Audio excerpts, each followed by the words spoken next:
नमस्ते। महामाया चैनल में एक बार आपका फिर से स्वागत है।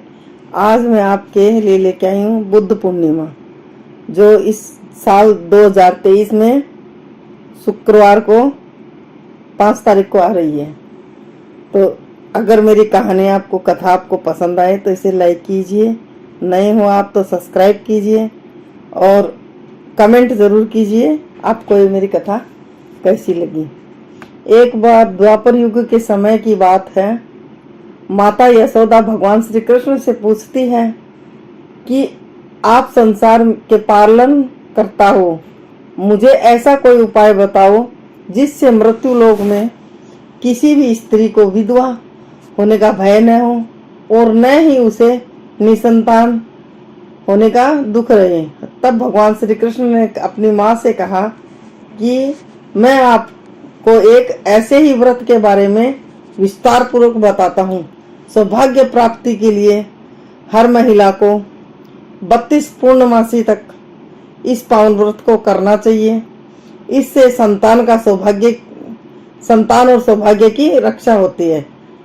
कांतिका नामक नगर में एक राजा चंद्रहास्य राज करता था।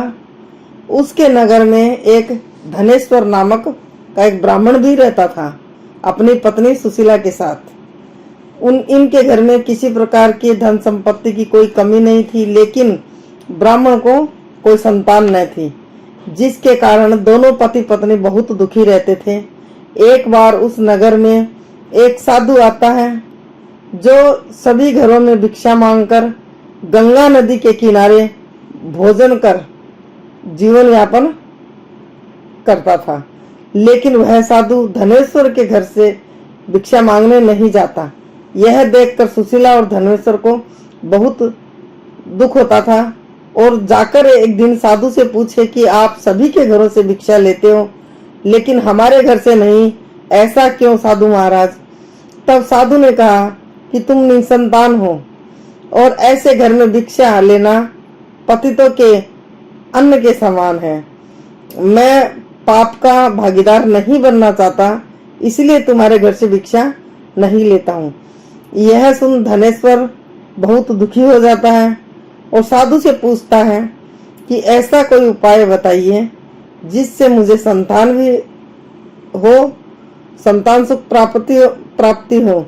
तब साधु ने उस दंपति को 16 दिन माँ चंडी का पूजन करने की सलाह दी, जिसके बाद धनेश्वर और उसकी पत्नी दोनों ने ऐसा ही किया। दंपति की आराधना से प्रसन्न होकर माँ काली प्रकट हुई और सुशीला को गर्भवती होने का वरदान दिया और कहा कि प्रत्येक पूर्णिमा को दीपक जलाए।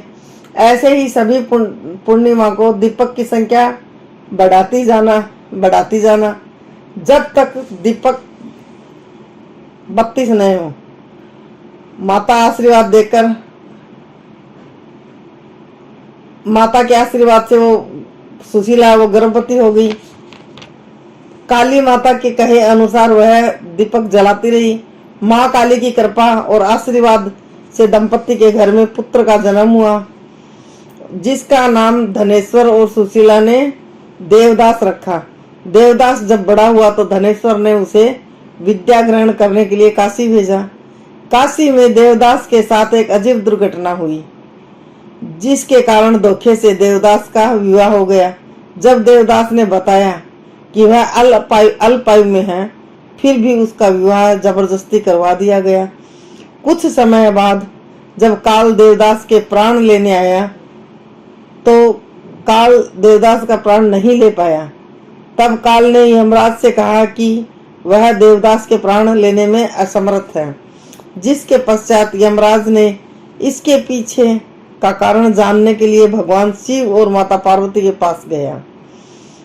तब माँ पार्वती ने काली के वरदान के वृतांत को सुनाया और कहा कि ब्राह्मण दंपति ने पूर्णिमा का व्रत रखा था, इसीलिए काल देवदास का कुछ बिगाड़ नहीं सकता।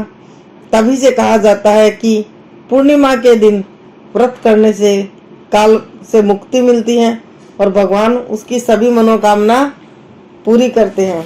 अगर ये थी बुद्ध पूर्णिमा की कहानी। अगर आपको मेरी कथा ये पसंद आए तो इसे लाइक कीजिएगा, कमेंट कीजिए और सब्सक्राइब जरूर कीजिए।